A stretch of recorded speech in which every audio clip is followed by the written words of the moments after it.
I've had the privilege of being a part of Kids Against Hunger for many, many years. I go back about 4 or 5 leaders in the organization.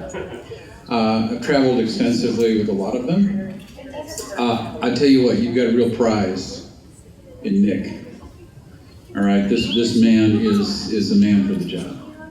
I've traveled with him all over Israel. We've traveled on airports all over the world, and he works 24/7. He's hard to keep up with, but he just loves Kids Against Hunger. More importantly, he loves you and appreciates you. And so that's all he talks about to everybody. Everybody we meet, Kids Against Hunger. And that's the real sign of someone that really cares. So as a leader goes, he's heads and shoulders above anybody else that I've worked with Kids Against Hunger. I think you finally have the guy that is God ordained for the job. Kelly Jo is a lot smarter than him, but all the people at Kids Against Hunger that I've worked with. How many people have gone with me on an expedition around the world looking for something? Stand up, please. Everybody has been with me around the world, and you're still alive, right? It's a good experience. Well, we are planning a trip with Kids Against Hunger for January for the Timkat ceremony in Ethiopia. And there it was, isn't it just amazing? It's like one of those incredible experiences in life. And we're going to show you about the food program we have in Ethiopia. And I think you're going to be completely blown away with going to the Timkat ceremony and following where the Ark of the Covenant went. I wrote a book on the Ark of the Covenant, did it for History Channel. Travel Channel just called me this last week. Wanted to do a contract. And just before I said yes to them, my attorney just said no yesterday, because we have two huge opportunities. One is a new series that we're working on that Kids Against Hunger will be a part of, because we'll highlight as we go travel to these places. And then we just signed a deal with Warner Brothers and some of their officiants. It's been a 13-year process to get the movie to the place where we have the rights and we can do the movie. So, for a lot of you don't know that I was arrested in Saudi Arabia looking for the real Mount Sinai, and we told the guards I was a doctor. I was with Larry Williams, whose daughter is the famous Michelle Williams. You know, had the baby with Heath Ledger, you know, and all that mess. But anyway, Larry and I are good friends, and we were arrested, and we told the guards that we were doctors, and I gave them medicine, and I escaped, and it was a big news thing. I was on Dateline NBC, and Good Morning America, and Fox. It was just a big deal. So 9 pages in Vanity Fair magazine. How's that for a big story, you know? So, and I don't subscribe to Vanity Fair magazine, but anyway, all this to say is that what I'm trying to do, the vehicle that I'm trying to use with Nick, and Nick and I have had many discussions about this, is I just talked to the producer of the movie last night, and they're talking to big-time stars to play, you know, me and the others. Of course, this is a long time ago, so we'll meet a much younger guy. But the movie, you know, if you see these movies, a lot of the times they have tags on them for rainforest or save the whales or all that stuff. So the movie producers have just agreed that Kids Against Hunger will be the tag on all the movies, and all the promos and everything will have Kids Against Hunger, which is a huge deal. Right? And the movie is first optioned by Warner Brothers for distribution. So we're talking about a big deal. Because my job is to elevate Kids Against Hunger in the eyes of very notable people. For instance, Jim Schmidt, the guy that I was just talking about, we went to a gathering, and I met, this is just before Mickey Rooney died. I had time with Mickey Rooney. You know, great guy talking about Kids Against Hunger. Think about Mickey Rooney, so you sit next to him at dinner. He's so old that he just eats chocolate cake. He loves chocolate cake, and then when he talks, he just sprays it out, like one of those seed feeders, you know, that you see out in the fields. You know, so you got to duck when you talk to, you know, you're picking it up. But anyway, I met with Shirley Jones, who's aware of what we're doing. You know, Pat Boone, Marilyn McCoo, remember the Fifth Dimension. So we have all these great opportunities, and I was just talking to them, and Barbara Ann Hughes, who's been in 152 movies. She's one of the top stunt women in Hollywood. She knows everybody, and we're working on a big thing at her mansion to do it. If you saw Harry Met Sally, or let's see, Sleepless in Seattle, remember when Meg Ryan walked into the street and the bus almost hit her? She was looking at Tom Hanks on the beach there with a boy, and that thing when that big truck came up, that's the backside of Barbara Ann Hughes. So she's going to be endorsing Kids Against Hunger, and we're going to have big things like this, okay? My job is to sort of just launch it to another level with celebrity participation and recognition through the movies, through context. And Nick and I are working very hard on that. Every day we're out talking about this, okay? Now, how did I get involved with Kids Against Hunger? Well, let me just go back to when I was, how I got here on my faith life, okay? When I was about 12 years old, I grew up in a home with an alcoholic father. Okay, what was me? We all hear stories about alcoholic fathers. So I had just one of them, garden variety, gets drunk, hits you, beats you up, kids, and next day he's a nice guy, all right? Just a very dysfunctional upbringing. Probably why I'm so weird today. Anyway, so he was smacking me around. So on Sundays especially, he was hungover. And Sundays was the day when Saturday night he'd go drinking with the boys. He was a bartender, but that's his night of drinking. Sunday we just got out of the house, Sunday morning. And I would ride my bike through the neighborhood just to kill time until he got up, had his breakfast, and football games came on, and then he was okay. So one day I was driving along in this neighborhood in Costa Mesa, and I see a church, and it said, "Free donuts" on a big sign. Being a young kid, 12 years old, I pulled in. I said to the lady, "Can I have a donut? Are they free?" And she goes, one of these Aunt B kind of women, "Oh, you just come on and have as many donuts as you want." So I had like 3 or 4 donuts. I had powdered sugar all over my face. Then she goes, "Okay, church is starting." I've never been to church, ever. Next thing I know, I'm shuffled into church, and I'm sitting in the back row. And I'm loving it. This the flowers, the sun coming through the stained glass windows, the choir. Then all of a sudden, they pass a plate of money in front of me. And I go, whoa, free donuts and free money. I took $5 out of the plate and I put it in my pocket. You can't beat, why don't more people go to church? They get free money, they get free donuts, you get free music and singing. It's great. So, after church, I'd go, and all my buddies, because they all knew me from school, I was a great athlete. I had a full scholarship to football at Fresno State, so I was a very good athlete. And actually a better baseball player than football player, as a catcher. So afterwards, they go, "Hey, there's Bob. Bob, come on over and play with us." So we played softball, and they had more drinks out there and more donuts and everything else. So I went a whole year, and I had perfect attendance. My folks never took me to church. I rode my bicycle to church. Every week I go. The second week I went, got my free donuts. This time I'm not going to take a $5. I'm going to take $20. So finally somebody said, "You don't do it." I said, "Really?" I said, "Okay, yeah." So I was warned not to keep taking money, but it was a good deal for a while. And then I went to a boys' ranch, and where they give you more donuts, and then I went forward and I accepted Christ. I think Christians just sugar you up. It's just, they get you all doped up, Jesus, what for? So I accepted Christ, and then it came time for a career choice. And I said, you know what? After college, I said, I think I want to be a policeman. I was already addicted to donuts. It's a perfect job, okay? Free donuts more, okay? So donuts have driven my whole life, it's been an addiction for me. I'm working on it.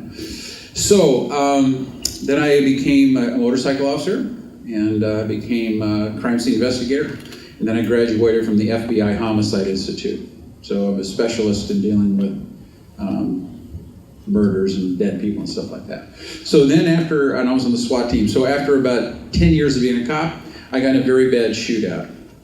I drove up to a front yard. Did I tell you this last year about?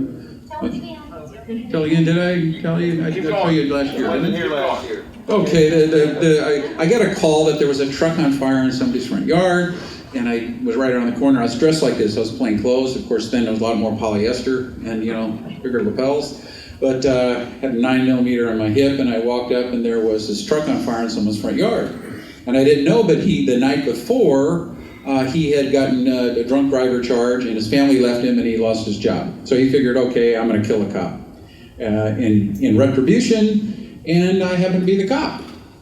So I pull up in my unmarked unit, which really doesn't look like an unmarked unit, right? You can all tell cop car, no hubcaps and a big shotgun and the light in the back. So I drive in my unmarked unit, supposedly, and I pull up and I have this suit. So I walk up to the front and the truck was on fire, and there's the front door, probably back a little bit, right about here to Elijah, okay? He's the bad guy, okay? So I'm standing looking at this truck fire, and I look at Elijah, and Elijah has a shotgun, or a semi-automatic rifle pointed right at my forehead with a half-drunk bottle of vodka. And he said,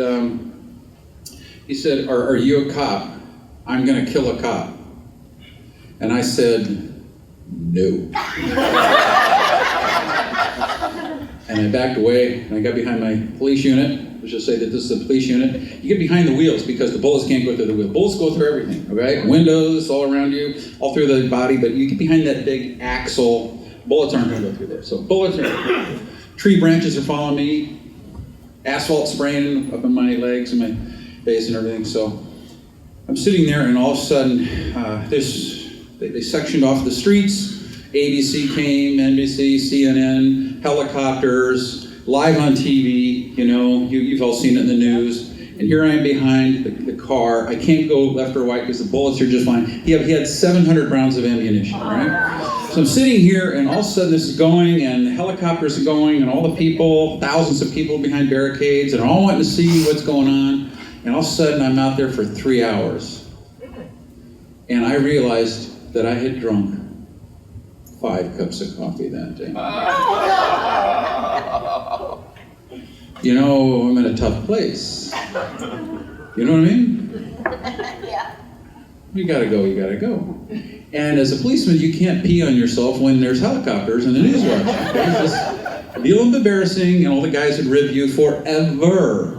So I'm sitting contemplating my options, which are 0, and then the guy kicks the screen open all of a sudden. He starts walking at the lawn right at me, and I could see these little spits of fire coming out the end of the barrel. And all of a sudden I'm sitting there, and I said, now, and I rolled up over the trunk and I pulled the trigger on my shotgun, and it just went back in my shoulder, big ball of fire. Next thing you know, the guy's laying in the bushes. All the people ran up to give him first aid, and he was mortally wounded. He was all ripped up. And I ran into the house, and in the helicopter, and all the news people said, and the brave officer is in the house checking on hostages.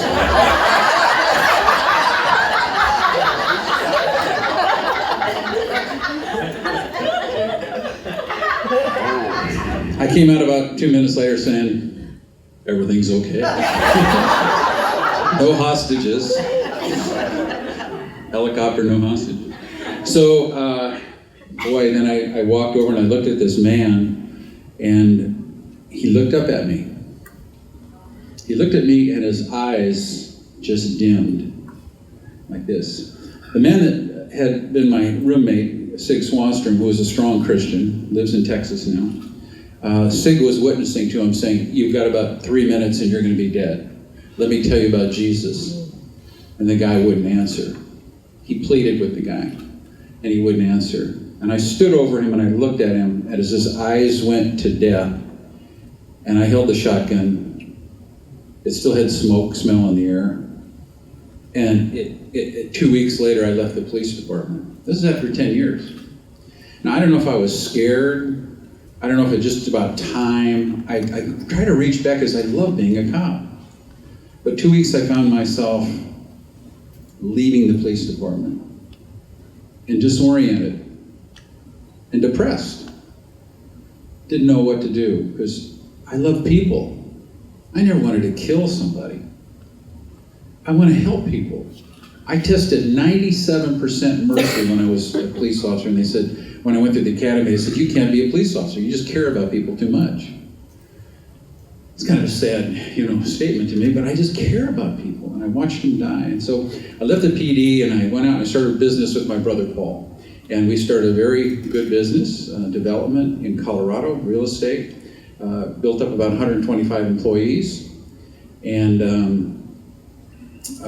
then I met a man named Jim Irwin, the 8th man to walk on the moon, first one to drive the car on the moon. How many remember seeing the astronauts walk on the moon? Really? I mean live on TV, not just seeing the movie. Really? Okay, you stay seated, all of you people. that didn't have this happen. But if you saw people walk on the moon live, I want you to stand up for a second. Stay standing, please. Really, please. If you stood, okay, now, those of you who are seated, look at these people. This is what you're going to look like when you're really old.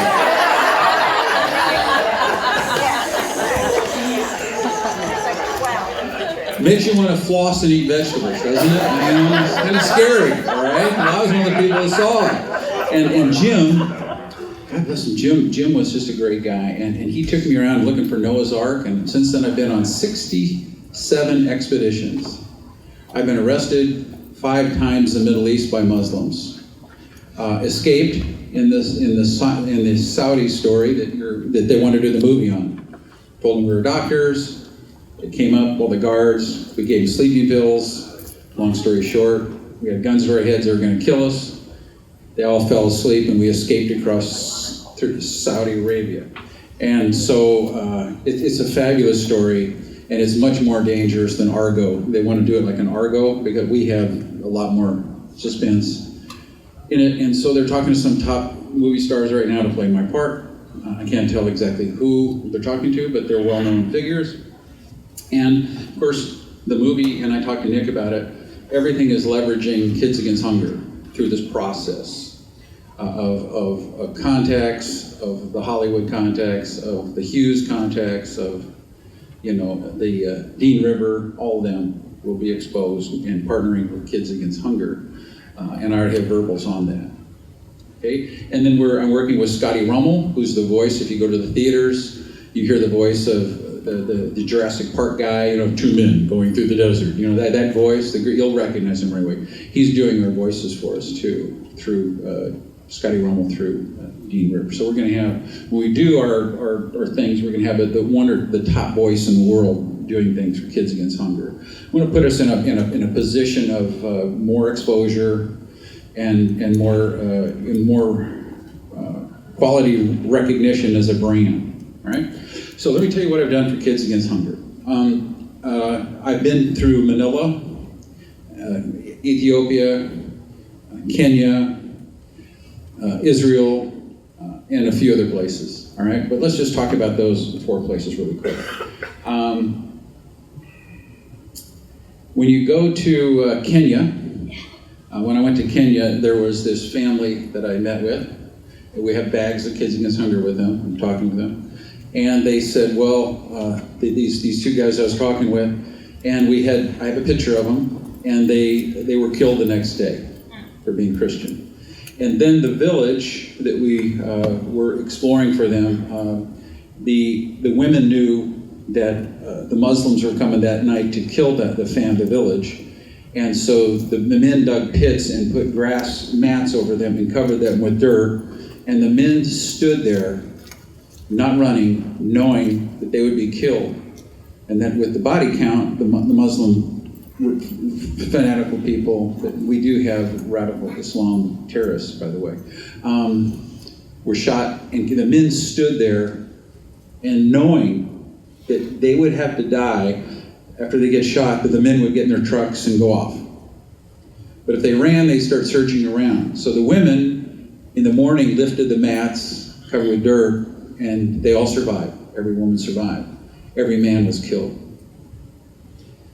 And so these are the regions that we're talking about, because the children are just starving. And we have Kids Against Hunger in Kenya. The little kids, we go to the schools and we're feeding them, and they're cooking them in the pots, and it's really a heartbreaking business. One thing in Kenya, can we put up the lady, the pretty lady face, the one that got burnt? Okay, this woman here, we're going to get the picture up here in a second. Oh, can we get it bigger? Yeah, they're coming. Here we are. Okay, this is a young lady, precious, precious lady. I forget her name. I think it's Adanette, something like that. But anyway, she is in a hospital. Next picture.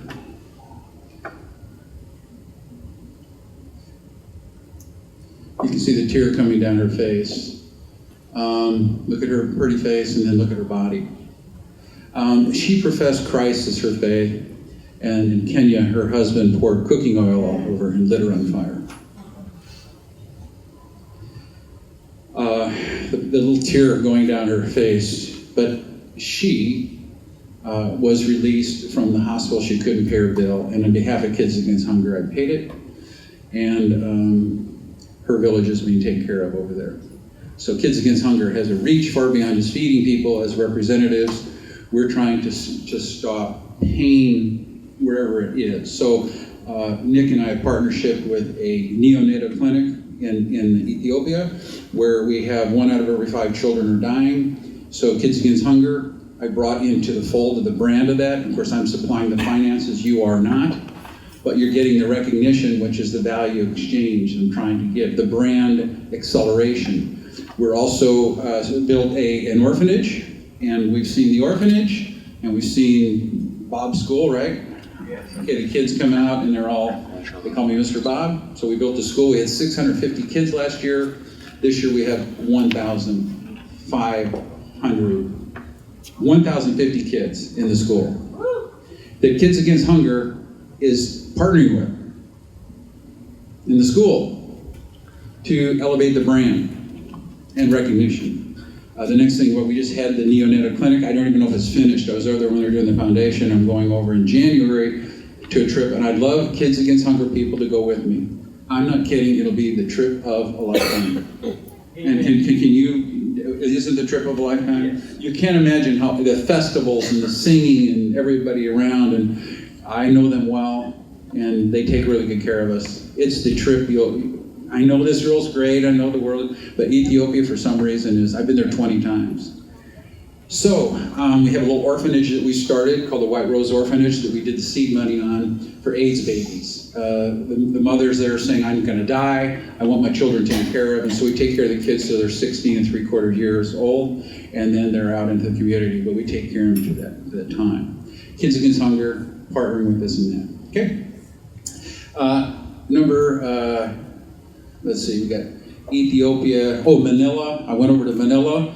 I couldn't believe the big warehouses with Kids Against Hunger food. And I went out into the Chocolate Mountains, to the very, very poor area where the kids live in trash heaps. And they dig through the plastic bottles and everything, and they make for themselves a little home. And they live in there like rats. And there's about 20 kids that come out of the trash, and every time there's a dump there, they go dig through for food. You can't imagine the food that we give these kids, how excited they are to get this food. I went out in the remote Chocolate Mountains and met with Pastor John. Pastor John, I think, is from Sweden.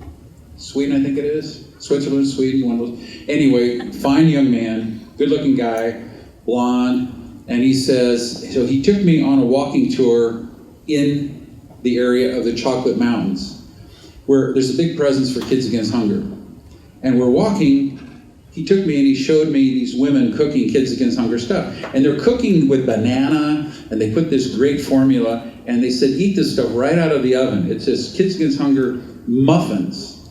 I mean, Starbucks has nothing that's good like this. I was eating these things, and they were just great, and I'm eating like 4 or 5, and the lady says, oh, no, the kids are starving. You're too fat. You don't know.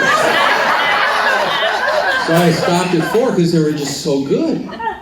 And they've learned to make recipes of this, that if we had them, we got to go to Manila and get the recipes, because it's just phenomenal how they cook it. And they put bananas in there, and they put seeds in it, and they leave all everything. And so I go out and I see these kids, and I talk to John, and he goes, here's the 2 things that happen.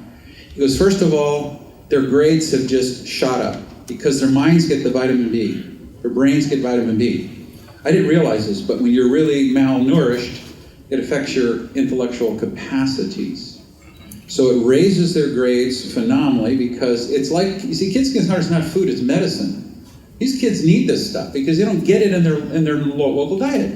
So then all of a sudden he goes, yeah, there's a 19% growth rate. He says their attendance has gone up because they're less sick because they can fight off disease. But you just don't realize you're not just putting food in someone's stomach and saying, thank you very much, and I'm gone. You're saving lives. You're giving people a chance to go through school and be able to think and get information. So I'm so darn proud of Kids Against Hunger. When I look at you all, I see you on the tip of the arrow going through history. You are the ones that are making a difference.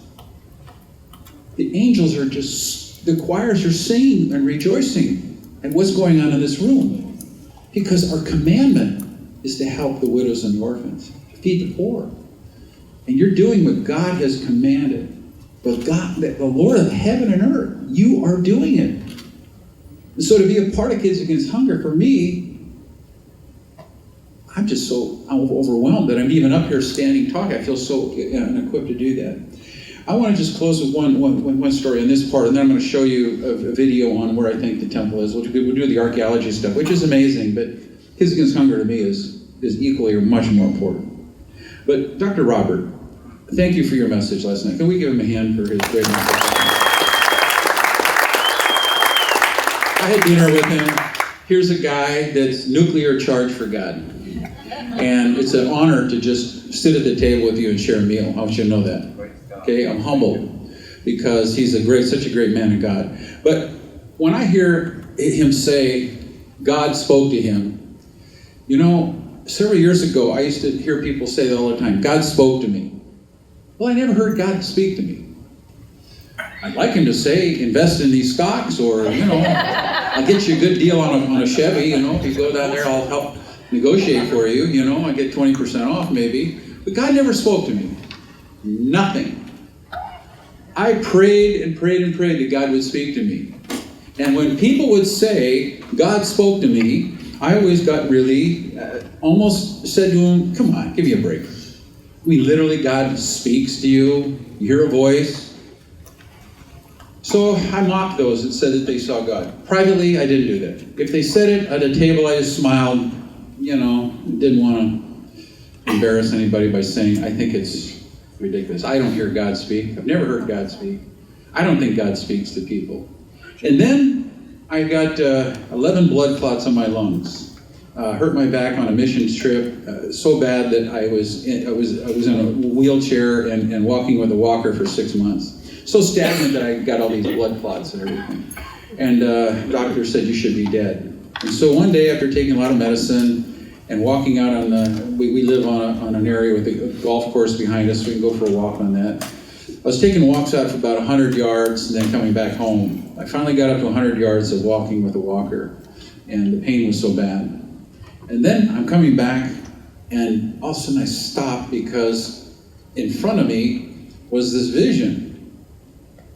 A vision of, like you put a projector behind a piece of canvas, or you look into water, you can see it kind of, but it's a vision. And I stopped and I was frightened. Told my wife, I said, I've seen a vision. And she says, what is it? I said, it's a woman or somebody very thin on a mud pedestal in a mud hut with a grass roof. And I saw this vision. And she goes, well, you've got a lot of medicine in you. You're probably getting, that's probably the medicine speaking. I said, okay. So I'm walking along. 20 feet later, maybe 30 feet, the voice of God was as clear as a loudspeaker.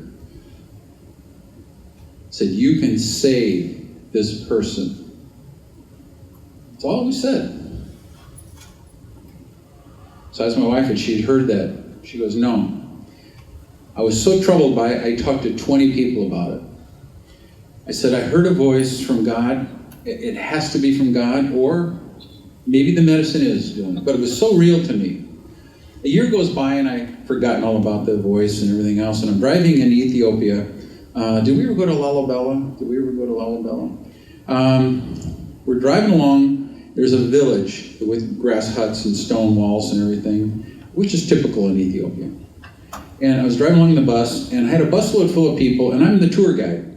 And it's at 1:30 in the afternoon, and we're trying to get to the hotel to eat. And you know how antsy people get when they want to eat? I ain't, especially Americans. I'm hungry. They go crazy if they don't get their lunch on time. So it was at 1:30, and this one lady in the back who's married to a doctor says, I am just fed up. This is a bad tour because I am late for this meal, because I like to stop and help people and do things. I look up and I see this village. I said, stop the bus. Oh, she just had about how to fit this woman. I said, I'm going up, And so I'm walking up this winding path, and I don't know why God's taken me here. It's this obscure village. I get to the top of the hill, and a woman goes, like this, and she has a big goiter on her neck. Big goiter on her neck. Really kind of pronounced. Huge thing. So she waves me in, and I walk in this hut, and there's this hut with the mud pedestal, and there's a man laying there. I didn't know it was a man. It was so thin, it looked like, Auschwitz thin. Just like cellophane, black cellophane wrapping this man. The family had dug the hole for the burial. They'd washed him with the spices, and they were all there. The family was all gathered around to say goodbye to this man. And so he looked up at me through these hollow eyes, and he had a half a thing of goat milk in the last 3 days. And so he looked up at me. He couldn't even roll his head. They had to roll his head, and he looked at me. And I'm standing in the hut. There's chickens running in and out and stuff. And all of a sudden, I had Dr. Sudatilla with me and Dr. Walt Larimore from Focus on the Family. You probably heard them on the radio. 2 renowned doctors. They go up to this guy, and they press in his bones, and it's spongy, right? And then they look at him in his eyes, and they examine him and say, okay, he's not going to live more than 3 hours. And we have a triage situation here where we have a lot of people that need help in the village. We have a clinic that we're setting up. And we can't waste time on this person. So hate to see it, doctors, the reality is he's going to be dead in 3 hours. Both of them. I'm sitting there, and this is the exact vision God gave me. The guy couldn't even look up. Family was all crying. Dug the grave. I said, okay, here's what I gotta do. I said to Miss Ghana, my guide, I said, I don't care what it costs in human dollars. I will pay for it. I want this guy airlifted, driven to a hospital. We don't have a hospital. I said, I don't care where you take him. Just you have an unlimited budget for him and his wife to go to a clinic. I will pay the whole thing. I don't care if it's $100,000. He goes, the doctors are going, you don't understand. This is stupid. Okay, so I said, Ms. Ghana, you have unlimited money. We go down to the village. We have hundreds and hundreds of people there to see us. I forgot about the guy. Next year, I go back and I want to go to the grave site and visit with the family. Give them some kids. I had a whole truck full of Kids Against Hunger food, all right? Armfuls. We all put it in our luggage, and I went there to give the village and give money to the family to help them, because, they lost their father. He's about 35 years old. I go walking across the field with my 2 children and my wife, and all of a sudden I hear, Mr. Bob, Mr. Bob, and this man is running across the field like a deer. And he dives down on the ground, and he puts his arms around my legs, and he's kissing my thigh. And I don't know what that means, an African thing, but Dr. Robert, what does it mean? He's kissing my thigh. He's calling me Abba, Abba, Abba. Right? I don't know what culture that is, kissing the thigh, but he's calling me Abba, Abba, Abba. And it's the man. He had tuberculosis. They told me he had AIDS. We took him to the hospital, and he responded to the medicine like that. Now, what's going to happen? Do I have a big story to tell you that everybody's came to Christ in the village and everything? No. That's yet to be determined. We're going back to see this guy when we go back to Ethiopia. We don't know how this is going to play out. He's the head of the village. Everybody respects the elder. He was the head guy. And so, can we have a picture up on the wall of the little drawing, the little sketch? It's up there. Okay. Here's his thumbs. Okay? Here's the man's thumbs. I don't have a picture of him. But here's his thumbs. And I don't know if you can read this. Anybody can read Amharic in here? Okay, it's a diary. It gives it 1:40, I had given up life. I was closing my eyes to go to the arms of God. I was dying. He said, just before I died, the door opened up and a man from America came. And he had a dream that God told him to come to Ethiopia to save me, half the way around the world. And he said, I wrote this for my children's 10th generation down, to tell them of the story of God appearing in a dream and coming and saving his life. That day, him and the whole village had arms of Kids Against Hunger food. And I want to bring back a ton more. These are stories. Now, maybe you think I'm crazy saying I had a vision, and I haven't been talked to since then, and I've never had a vision since then. But in mocking people, I think God gave me this vision. But the thing is, maybe God doesn't speak to you audibly, but the scripture, like Dr. Robert said last night, the Jews didn't kill Jesus, the sin did. See, we have to take it in perspective. God is calling us to do exactly what you're doing with Kids Against Hunger. And He's asking you to do it with all your heart, all your mind, all your spirit. He wants you to pour out your stuff. He doesn't have a feeding event here. He really wants you to be motivated. Now, I've been going on and on. I'm sorry, I'm way over on my talk, but did you still want to hear the temple?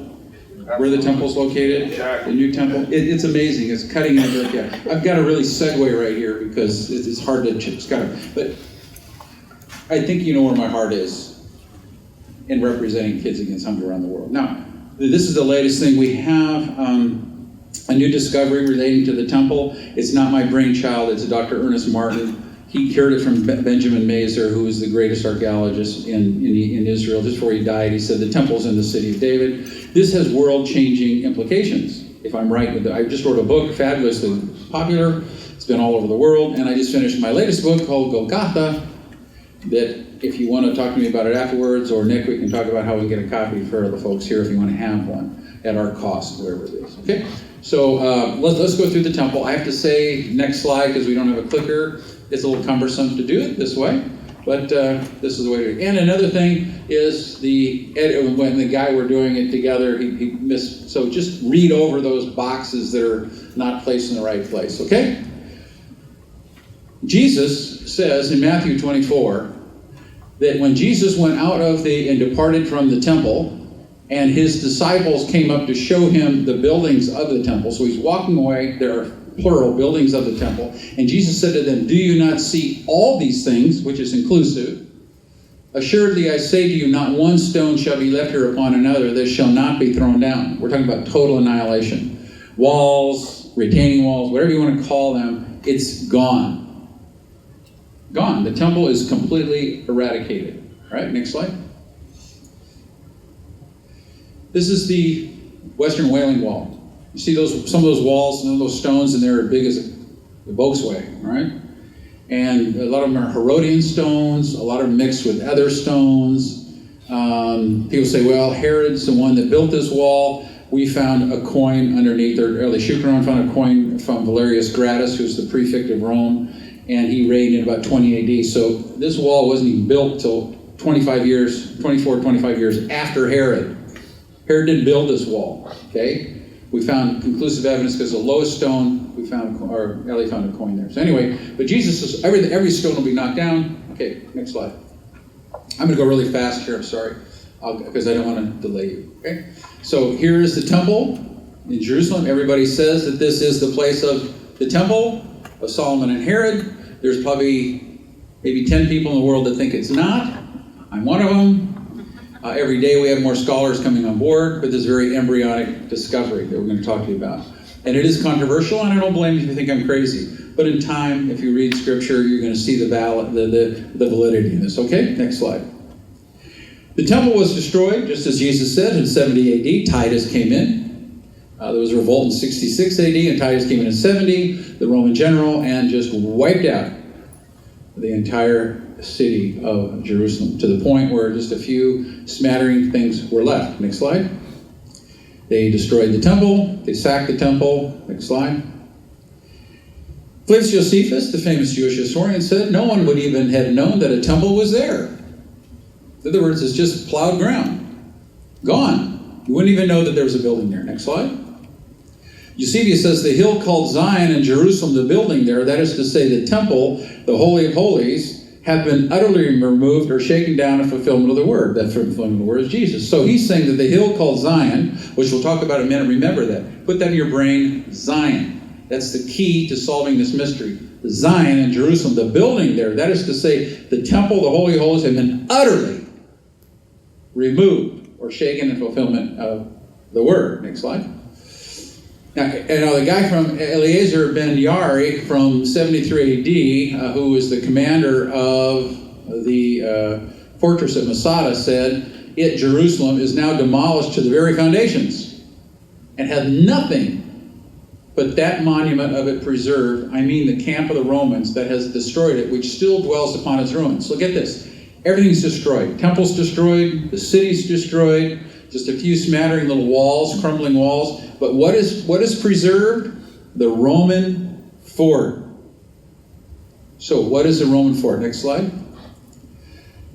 Bible, Josephus says now as to the Tower of Antonio might be composed of several cities. The Tower of Antonio is the Roman fortress of the 10th Roman Legion. 6,000 people, 4,000 support personnel. That will survive. Next slide. So what does a Roman fort look like? Next slide. Roman forts are rectangular. They have entryways on their sides, and they're approximately 36 acres. Next slide.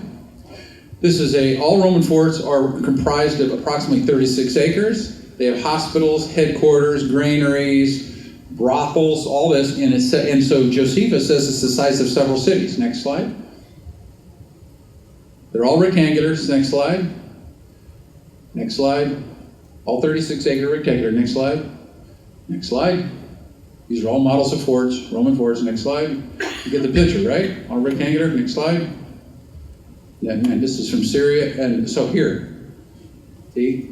People say, that, let's go back to that one slide. Go forward now.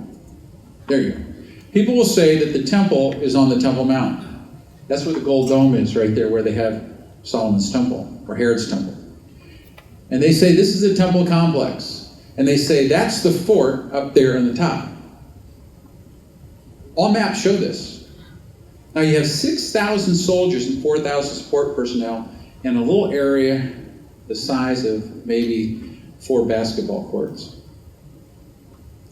I don't think you would have all the animals, horses, everybody there. So everybody says that's the fort. Next slide, please. If you look at it up more closely, then literally they say that's the Roman fortress. They've never found one brick from the Roman fortress, so they've guessed and said that has to be the Roman fortress. When right in front of them the whole time, this big 36-acre platform is the Roman fortress of Antonio. It survived through history according to Eleazar at Masada. Next slide, please. The Romans were a mighty force. They would have taken the high ground. Just talked to Brigadier General. He said it would have taken the high ground, which is the Temple Mount. That's the Roman fort. Below that is the temple. Even Josephus says that the temple is lower than the fort. Now, Pacadius talks about the temple nearly in the very center of the city of David. This is blowing people away. What do you mean the temple is in the city of David? And the reason people haven't embraced what Acadius says is, and they've forgotten, they overlook it, no books will have this, because people want it on the Temple Mount, because that's their cherished place. The Jews go there and pray, Christians go there and pray, everybody goes there and prays, this is the great place, but it's controlled by the Muslims, which is the heartburn and all this. Okay? Where's the very center of the city of David? You see these crops coming down? Terrace crops. It was completely taken away. So as the Jews were quarantined from Jerusalem for so many years, they just forgot where it is. Archaeologists in 1994 didn't know where Jamestown was, our founding city. Things get lost in time. I mean, hundreds of years, 700 years, Jews are not there. During the Bar Kokhba revolt all the way to Constantine, Jews weren't even allowed to look at the city. Probably 200 years. Not even able to look at it. And with the temple being gone, the nexus to their faith, they came up and said, that's the temple up there. So this is a farm field. And interesting, the minor prophet Micah predicted that the temple will be like plowed fields and bare hills of the forest. Next slide. Nevertheless, David took the stronghold of Zion, that is the city of David. When David went over there, all that was in Jerusalem was a 12-acre area, and there was nothing but scrub around it, and 3,000 years ago. And David goes along and says, I see this place with bubbling water, and he went in and conquered it from the Jebusites. And he named it the Stronghold of Zion. Key word, stronghold, key words. Key phrase, let's say. Okay, stronghold of Zion. That is the city of David. Next slide. I'm looking up here, right where David would have been standing approximately. Looking up. The Jebusites looked down and said, hey, even the blind and lame could defend here. And they went up the water tunnel the next day and they conquered the city of David. David was a pretty crafty guy. Next slide. This is what the city of David was 3,000 years ago. Nothing around it. No Temple Mount. Nothing. This 12-acre area. Next slide. So you shall know that I am the Lord your God dwelling in Zion, my holy mountain. What is my holy mountain? In Isaiah, my holy mountain is the temple. So read through this. You shall know that I am the Lord your God dwelling in Zion. Where's Zion? The city of David. What is holy mountain? The temple. Scripture's telling us. There's not 1 in 1,000 scholars that will be talking about this. Okay, next slide. Arise, the Lord, to your resting place, you and the ark of your strength. What is the ark of your strength? The ark of the covenant. Where's the resting place of the ark? In other words, this resting place forever, Psalm 132 says. For the Lord has chosen where? Zion, the stronghold of Zion. He has desired it for his dwelling place. Next slide. Come and let us go up to the mountain of the Lord, to the house of God of Jacob. For out of Zion, which is what? The city of David, shall go forth the law and the word of the Lord from Jerusalem. House of God, the temple, in Zion, city of David. Next slide. Yet I have set my king on my holy hill of Zion. My holy hill is where the temple is, and Zion, of course, the city of David. Next slide, please. May he send you from the sanctuary, the temple, and strengthen you out of what? Zion, city of David. Anybody getting this? The scripture is screaming across history. But tradition is a horrible, strangling element. Jesus says in Mark 7:13, your traditions will nullify your word of God. Next slide. For the Lord has built up Zion. He shall appear in his glory to declare the name of the Lord where in Zion and his praise in Jerusalem. The city of David, Zion. Next slide, please. Sing praises to the Lord who dwells in Zion, declares his deeds among his people. Next. Praise is waiting you, O God, in Zion. We shall be satisfied with the goodness of your house, of your holy temple. Where's the holy temple? In Zion. Holy temple. Next slide. Now Eusebius says the hill called Zion and Jerusalem, the building there, that is to say the temple, the Holy of Holies. The hill called Zion, city of David, Holy of Holies. Next slide. His founding father. Where did Solomon build the temple? Next slide. Now Solomon began to build the house of the Lord at Jerusalem, the temple, where the Lord had appeared to his father David at the place that David had prepared on the threshing floor of Ornan the Jebusite. Next slide. Okay. David conquers. Sometime later, we don't know how many days or hours or weeks or whatever, but soon after, the Lord appears to David and says, buy the threshing floor. Why is this important? The man that owned the threshing floor says, you can have it and the cattle. And God said, no. You buy this piece of land. And it's a threshing floor where they take the wheat and they separate the wheat from the chaff. Okay, very important in prophecy in a moment. Buy the threshing floor. I want to have the deed of trust forever on this. I want the world to know through the Word of God that it was purchased in the city of David. And that's where the temple was. On a threshing floor. Have we found the threshing floor? No. But they're still doing excavations over there like crazy. Next slide. Threshing floors. I was told by several scholars recently, Randall Price just said, all threshing floors are on the top of hills. As all your pictures will see, they're not on top of hills. They had enough burden in those days to carry their wheat in for threshing that they didn't have to carry it up to the top of a hill. It's wherever had prominent wind. Next slide. See, this is not on a hill. Next slide. Now, where would the threshing floor be? I believed it would be in the city of David. This is a model of the city of David, showing the temple in the correct location. Above it is a Roman fortress, up on that high ground. This is an artist's rendering of what the temple would be like in the city of David. Do I get on the internet clobbered on this? Absolutely. Do we have answers to everything they're saying? Absolutely. Just like Democrats, Republicans, you're going to get two versions, right?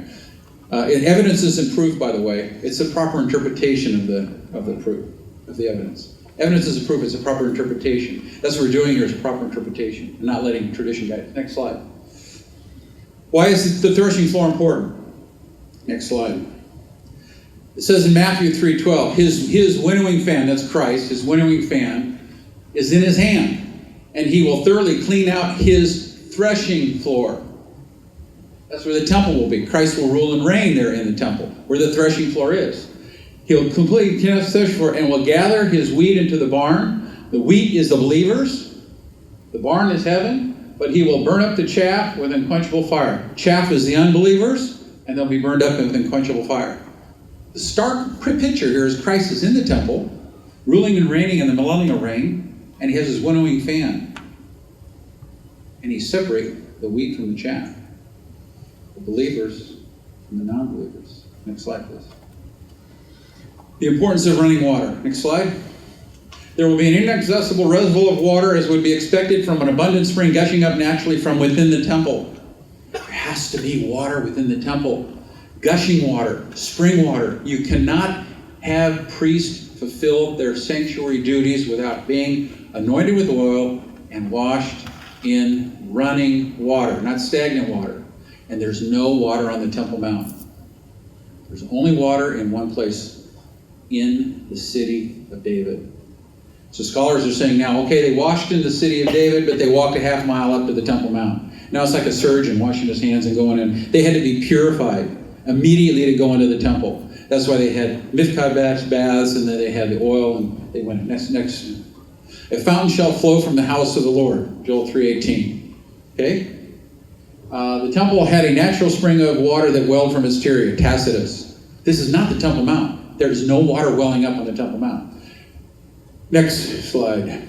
Then he brought me back to the door of the temple, and there was water flowing from under the threshold of the temple. Future prophecy, talking about water flowing from under the threshold of the temple. Next slide. He brought me out by the way of the north gate and led me around the outside to the other gateway that faces east, and there was water running out of the right side. The right side of the temple. Jesus is the temple. When Jesus was crucified, and they put the spear on what side did the water come out of? His side. The right side. Slide. Solomon's anointing. Next slide. So Zadok the priest had Solomon ride on King David's mule and took him to Gihon. Then the Zadok the priest took the horn of oil from the tabernacle and anointed him. The horn of oil is what? From what? The tabernacle. What is in the tabernacle? The ark. And the psalm says, this is the place where I'm going to put you. My home will be forever. It's in the temple. Zadok the priest took a horn of oil, which is anointing oil, from the temple. Where is the temple? The tabernacle. And anointed him. The Ark of the Covenant is in the city of David, this verse. Next slide.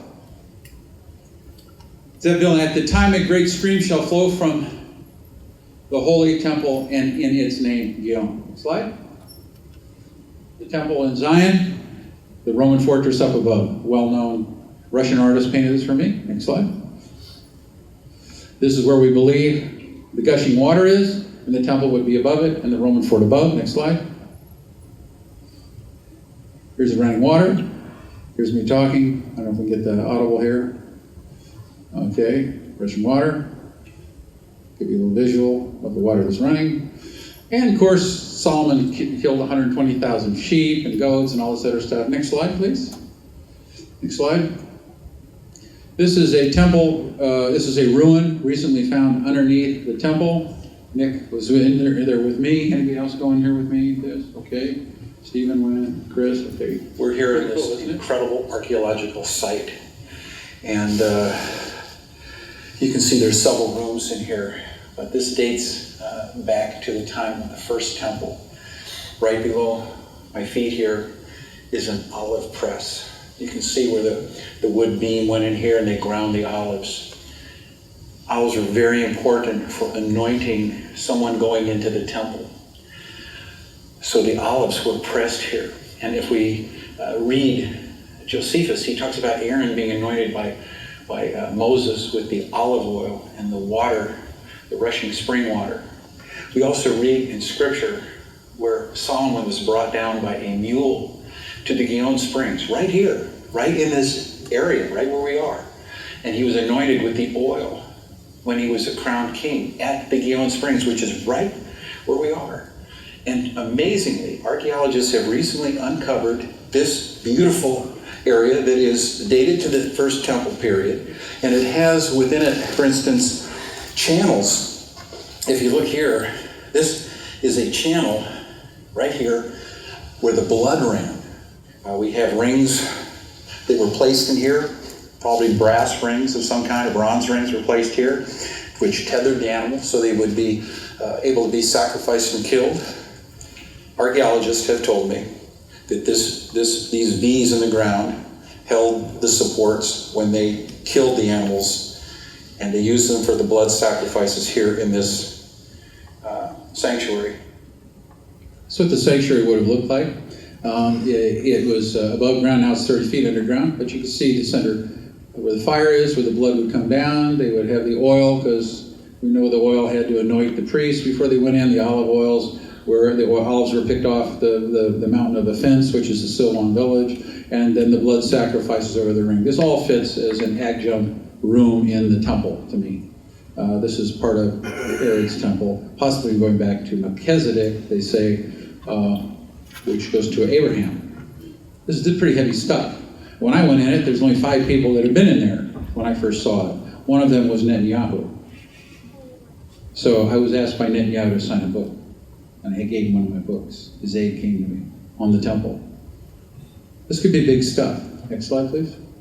Famed archaeologist Eli Shukran found the Pool of Siloam. So you know Eli in here. Go next slide. And this is a place in the city of David from the first temple period, even before the first temple period. And this gives us something about what's happened here. And as I say, we are in the city of David. We are in the citadel of Zion. This is the area of the citadel of Zion, here, where we are standing. And this is a place for worship, this is a place for praying, this is a place for a sacrifice, and this is a place where the people connect with the God. Next slide, please. No spring water in the Temple Mount. Next slide, please. The water was brought in by 2 aqueducts from South Bethlehem to feed the Romans, because they couldn't put a toe in the Gihon Springs. So that's where the water came from for the Romans. Next slide, please. The Apostle Paul, well, we're going to get here and go into a little, I'm going to do one more thing, then we're going to jump over to Golgotha, okay? I just want to talk about, from a cop standpoint, this stuff is easy to figure out, all right? Just look at the Apostle Paul in Acts 20, okay? The Apostle Paul. He was in the temple. They accused him of offering improper offerings and being the wrong kind of people. And there was a big riot. And so at the north gate, they closed the gate, and Paul was going to be torn to pieces by the crowd. Next slide. And all the city was disturbed, and the people ran together, seized Paul, dragged him out of the temple, and immediately the doors were shut. We know he's outside the doors. Next slide. Now, as they were seeking to kill him, news came to the commander of the garrison that all Jerusalem was in an uproar. He immediately took the soldiers and centurions. Boy, you got this. You got the commander and the soldiers and centurions, and ran down, and when they saw the commander and the soldiers, they stopped beating Paul. Paul's getting his butt literally kicked outside the gate. Next slide. That would have happened. Now, I want to ask you, okay, I want to think through this. If the commander went down the steps, which this is our artist rendering of where the temple is in the city of David, and the Roman fort was up here, and he ran down the steps to get Paul, it fits with this scenario. City of David temple, Roman fortress here. But I want to know, have you ever been on the Temple Mount and ever seen any steps coming down to it from anything? Is there a Roman fort in the sky?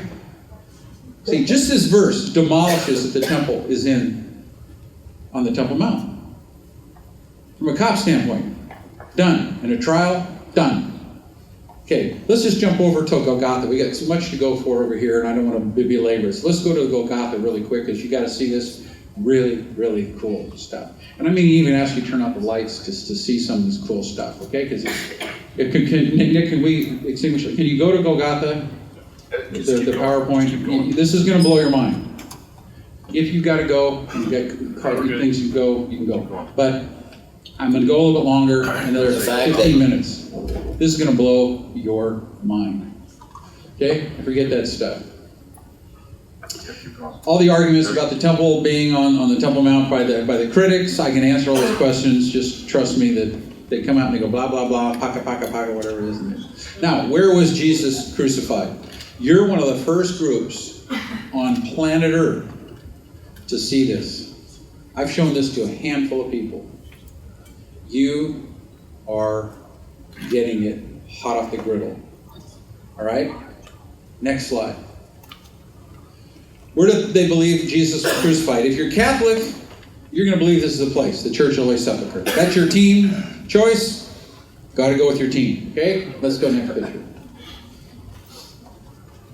The Church of the Holy Sepulchre is west of the temple, over here.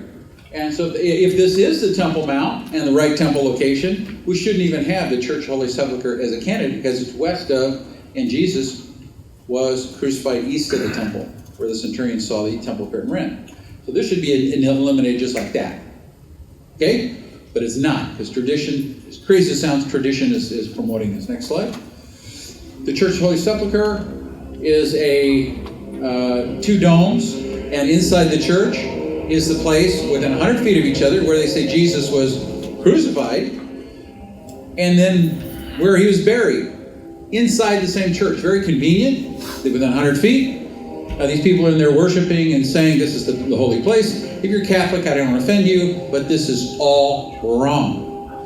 So you can call the Pope and get him mad at me. All right. So this is where they say Jesus was buried.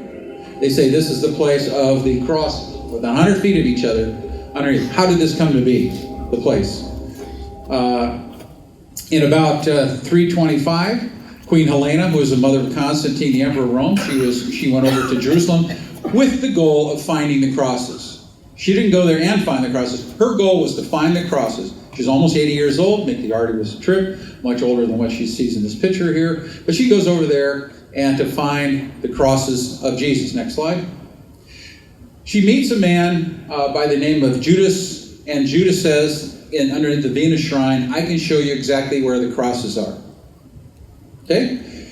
So they dig up. She had a vision and dream to go to the site, but she didn't know where to dig at the site. So she contacts this man named Judas. They dig up 3 crosses, and the sponge, and the staff, and the nails, and the crown, and the titleist, all in this one hole.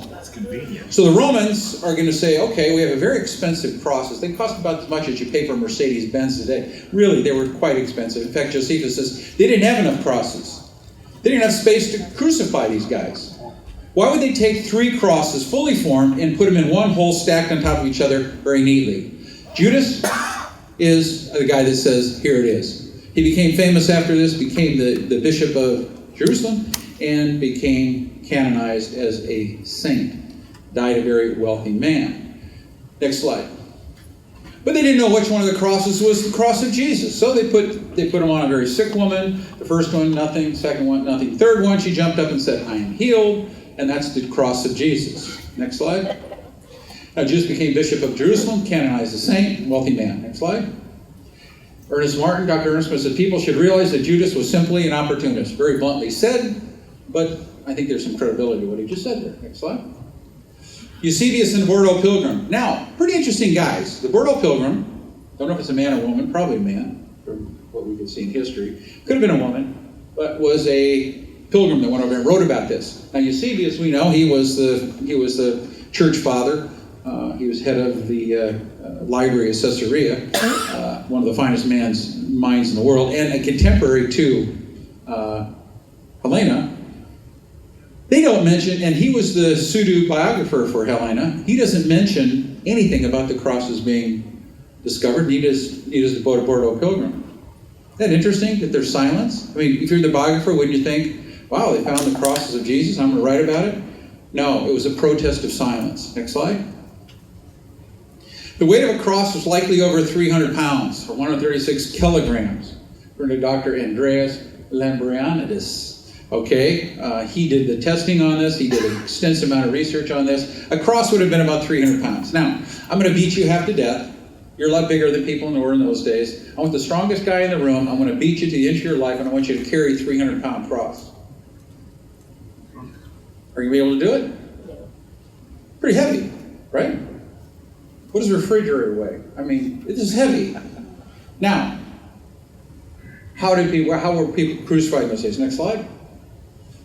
They carried a patibulum. Jesus carried the patibulum of the crossbar to a stipend, or even some people say a live tree. There's a lot of argument on that. But anyway, he carried this, and then Simon from the countryside carried the rest of the way. But this is the patibulum. Next slide. So, in other words, the rule is there's no fully formed crosses stacked on top of each other. The Romans would have taken, these really cool, expensive things, and I'm going to chuck it in the grave with this Nazarene. No. Next slide. Now, next slide. That's the Church Holy Sepulchre. Now we're going to go to the second choice. If you're a Protestant, this is your team. This is your place. Okay, everybody's going to say, you've been there, and I'm sure you prayed, and I've prayed, and I've said, this is the place, right? Everybody been in the Garden Tomb? It's phenomenal. Gorgeous, green. You're walking through Jerusalem, hot, dusty, dirty. Muslims yelling at you. And you go in there, all in this garden. Let's talk about this garden. Next slide. Gordon's Calvary. General Charles Gordon in 1893 is sitting over in Jerusalem, and he sees this rock wall, and he says, hey, it looks like a skull. The Bible talks about Jesus being crucified at the place of the skull. So he says, these two holes in the rock lead me to believe this is the face, so why don't we just make this the place? Because we don't like Catholics. And the Protestants in England said, we love to have our new place. And so when Charles Gordon first said that he saw that, nobody listened to him. Next slide. He was killed, though, at Khartoum, made famous by Charlton Heston in a movie. Next slide. When he died, he became second only to Victoria, Queen Victoria, in prominence. Next slide. And so everybody said, well, maybe there's something to this site. This guy died and he's a war hero. Literally, he was like a rock star today. You know, Michael Jackson or John Lennon or something. A martyred, real important guy. He looked at these two holes. Now this was in around 1900. It's very close to what he saw. He said, that's the face of a skull. It's an old Byzantine quarry. It's changed. In the 1600s, no, these holes weren't even in there. We have drawings, okay? You see these two holes, this is the face of the skull. And you can see this garden area today that's all lush, called drip lines and sprinklers. It was a garden. The tomb was at a garden. Next slide, please. This is the garden tomb right here. It's beautiful. See what gardeners can do and masons and stuff? Oh, you walk in there and you say, it's so lush and green and quiet. Birds are chirping. This got to be the place. It's an artificial place. Okay, now, Jesus was buried in this tomb, they say. The rock face is over here. Next slide. You can see it's not a garden here. Next slide. This is what the face looks like, the rock face today. It's all eroded. Just 100 years. It's gone from two holes to literally nothing. Does anybody see a skull in that? Okay, it's soft stone limestone. And we're talking 2,000 years ago at the time of Christ. They didn't name things after a skull face. The Romans were arrogant. They only named places after people. Fortress Antonia was named after Mark Antony. He was friends with Herod. Okay, next slide. Dr. Gabriel Barkey, expert who did the research on the Garden Tomb. Next slide.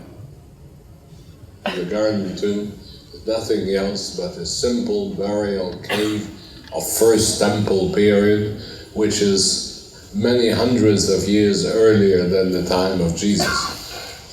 Actually, I studied the place in the 1970s, and I came to the conclusion it would be impossible.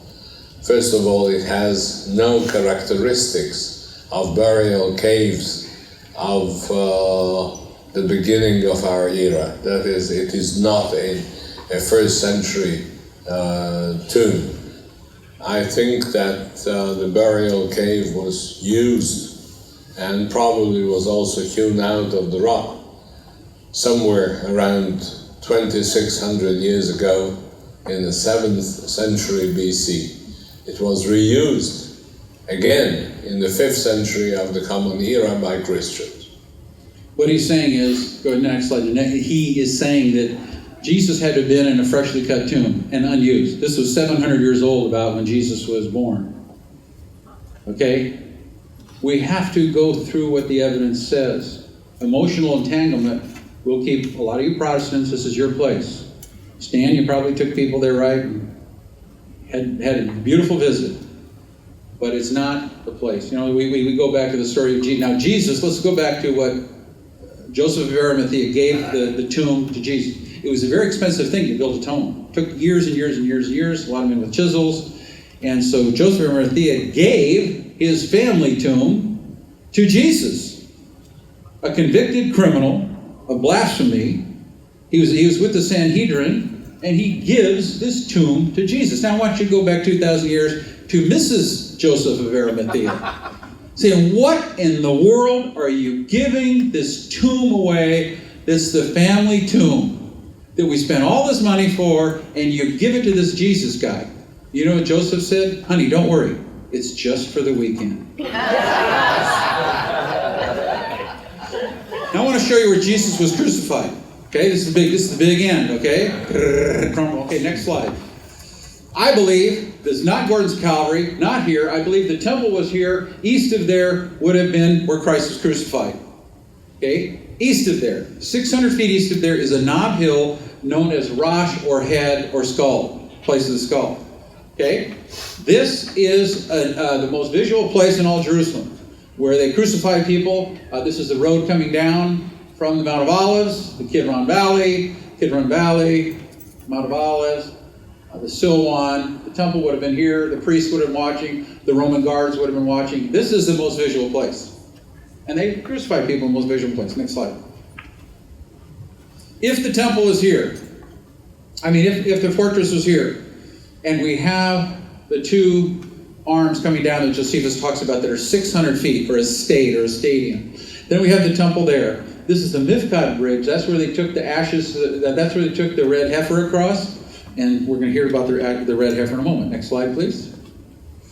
If you go on an east to west vector, Jesus was crucified east of the temple. If the temple was in the city of David over the Gihon Springs, east of there would put it over this area. This is where the centurion would have looked back and seen the east face of the temple, and the temple curtain ran. Cannot be any other place. This is Archaeology 101. Okay, this is kindergarten stuff. Okay, next slide. So, if the temple is in the white circle, what do I have there today to go on to prove that this is where Christ was crucified? Next picture. And Jesus cried out again with a loud voice and yielded up his spirit. Then behold, the veil of the temple was torn in two from top to bottom, and the earth quaked, and the rocks were what? Split. Very important to say. And the graves were opened. Two things. What? Rock split, graves open. And many bodies of the saints who had fallen asleep were raised. Next slide. And coming out of the graves after his resurrection, they went into the holy city and appeared to many. So when the centurion and those with him who were guarding Jesus saw the earthquake, okay, like you seen a tornado the other day, and the things that had happened, the tornado tears up the ground, right? You see all that, the things that happened. They feared greatly, saying, truly this was the Son of God. People say, no, he never saw the temple curtain. Catholic Church, Protestant Church says, no, never saw it. Doesn't say it in Scripture. Yes, it does say it in Scripture. Okay? Next slide. The word in Greek is gnomona, which is an inclusive but general term that encompasses the earthquake, the splitting of the rocks, the tombs opening up, the darkening sun, the temple veil tearing from top to bottom. That's what was all going on at this time. Next slide. That was over here. Temple here only can be seen from that area. Next slide. This is a back view of the crosses looking across where the temple is, with the Mifkad Bridge where they brought the ashes of the red heifer up. This is what Jesus is seeing, the temple curtain rent. The centurion standing there would have seen it from only this position, east of the temple into the Silwan village of today. Next slide.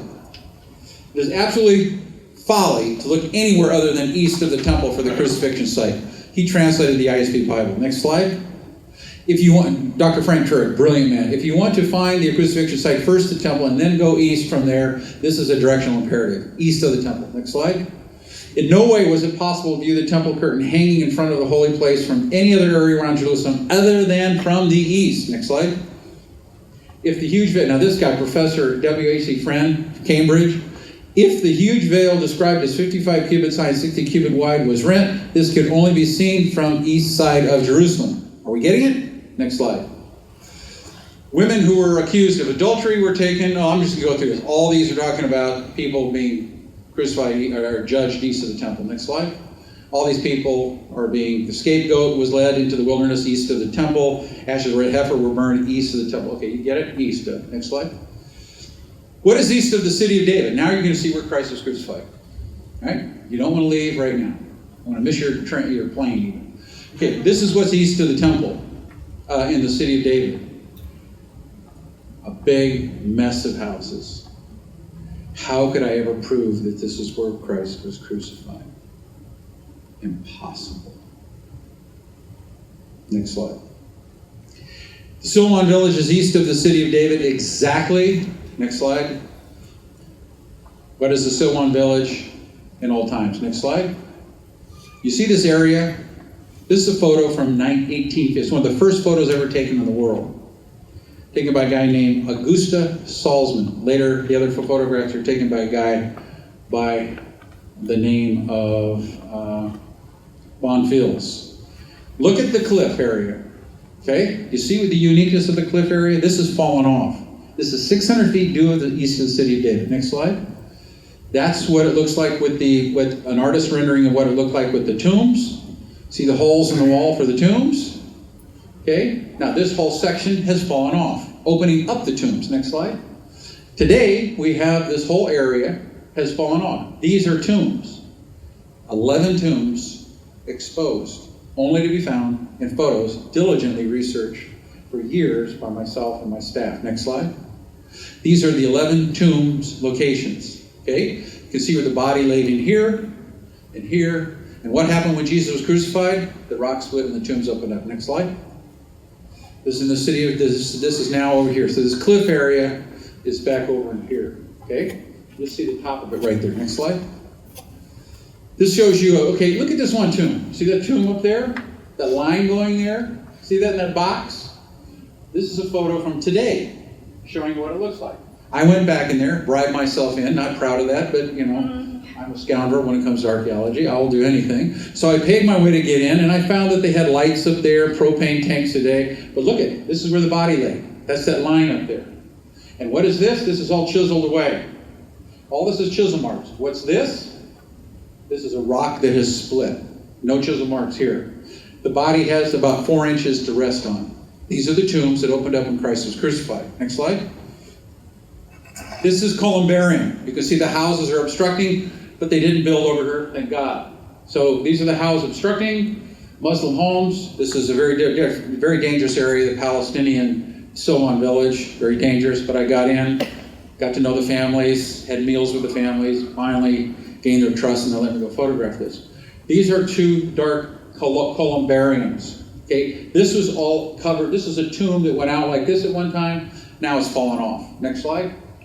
This is a columbarium. If you die in those days, you're probably cremated. They put your body in cloth, stone, glass, metal, whatever. But you can see this picture is very illuminating. This is all right here inside of the tomb. Up there you can see the lighter part. This is all designed to be inside darkness forever, in eternal tomb placement. Now it's exposed to the sun and the wind. Next slide. That white area up there is where the rock split. The Bible says the rock split and the tombs opened up. Next slide. This is a columbarium where you would be buried underground. Next slide. Total darkness. Next slide. This is where I was taking a photo of, you can see where the head is here. Next slide. You can see that area is a body placement, but the rock split and the tombs opened up. Next slide. This is where the body goes in and rests right there. You are seeing, literally, one of the first people in the world, physical evidence of the crucifixion place of Jesus Christ, and a biblical location. Next slide. These are tombs that have been walled in since, but they had split open. Next slide. This is a tomb that had been walled in. Next slide. You can see here, this is where the body laid here. This is where the rock split, the lighter rock. This is, you can see the chisel marks in there, can't you? That's where they made the tomb. The rock split, according to Scripture. Next slide. You're seeing physical evidence of it. The blue area is where the body laid. The red area is where the rock split. Next slide. The rock split and fallen away. You can see the upper part, no chisel marks. You go down below and you see where the body was laid on the shelf, but the shelf was in those days about 3 feet, 4 feet wide. This is only about 8 inches wide. The body would be falling off. Then you can see where the chisel marks are. Literally follow the eyes of the chisel mark. We put the lines over the very chisel marks. The upper part, rocks is split away. Nowhere in the world do we have tombs that have split open like this, let alone exactly 600 feet east of the city of David. Agrippa II said, build a bridge going across there, and he said, make it 600 feet in Scripture. Or stayed. You know how far across the Silwan village is? From the temple, 600 feet exactly. Next slide. This is a really neat area. The blue area is split away, and the yellow area, those are two tombs now filled with rebar and junk. It's a storage area. It's where the bodies were 2,000 years ago. Now they use it as storage stuff. Next slide. You can see where the bodies were. We put an artist rendering where a body was. Inside there, the area up above has split, and the tombs have split open, and thus the bodies were resurrected. Next slide. This is an artist rendering showing you the front of the tomb of what it would have looked like according to the artist. Then the rock split and the tombs opened up. Next slide. You can see where they opened up. This is where the bodies should be. Up rebar now and over there. You can see conclusively that the rock split and the tombs are opened up. Exactly as the Bible says. Next slide. And Jesus cried out again with a loud voice, and beheld the veil of the temple was torn in two from top to bottom. I don't want to be redundant, but it's important. And the earthquake and the rocks were split, and the graves were opened, and many bodies of saints were raised, fallen asleep. Next slide. And coming out of the graves after his resurrection, they went to the holy city and appeared to many. So when the centurion and those with him regarding Jesus saw Phenomena, the earthquake, and the things that had happened, they feared greatly, saying, truly this was the Son of God. Next slide. So Jesus would have been looking right at the temple curtain rent. And at the time he was crucified was what time? 9th hour, which was 3 o'clock in the afternoon. When do they sacrifice the Passover lamb? In the temple, 3 o'clock in the afternoon. So what did Jesus see? He would have seen behind the Nicanor gate, the priest killing at 3 o'clock in the afternoon, the priest dying, killing the sheep. At the same time, Jesus was dying on the cross. And so the priest would have looked across the valley and seen Jesus on the cross as he's killing the Passover lamb. And now, what is this area over here? This is an area over here where they paid the temple tax to get across the bridge to get in the temple. It's their pure of God tax. So, Jesus paid with his blood to get in the presence of God at the exact same place where people pay their money to get into the temple. Next slide. That's it. Oh, I've got a lot more verses. And then Jesus was crucified, near the city? Near the city is close to the temple, John 19. I can see people. Okay, next slide. Okay, this is translated as topos. It's close to the temple, right? Topos is temple in Scripture, the Greek, and it's right by the temple. Next slide. That's where Jesus would have been crucified there. Next slide. He would have been going east. I can go through all the Bible verses, Hebrew and whatnot, because Jesus was like the red heifer in Hebrew, and he would have gone across the Mifkah bridge right over here, and been crucified. He was crucified here, actually the red heifer there. Okay, I can go to the 20 minutes, but I want to see people are starting to get up. I'm sorry I went too long. God bless you. Sorry.